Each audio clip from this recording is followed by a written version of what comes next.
عارفين دايما الشيطان بيدخل لنا منين؟ بيدخل لنا من النعم.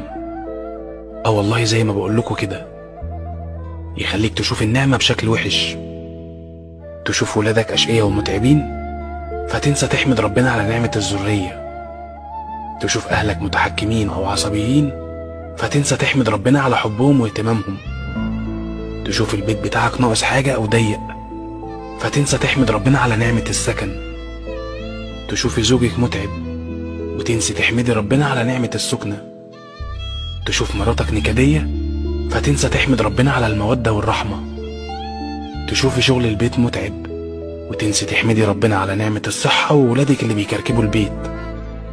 حياتك ممكن تبقى حلم لغيرك، ما يبقاش اختبارك في الشكر وتعيش ان حياتك ابتلاء وصبر.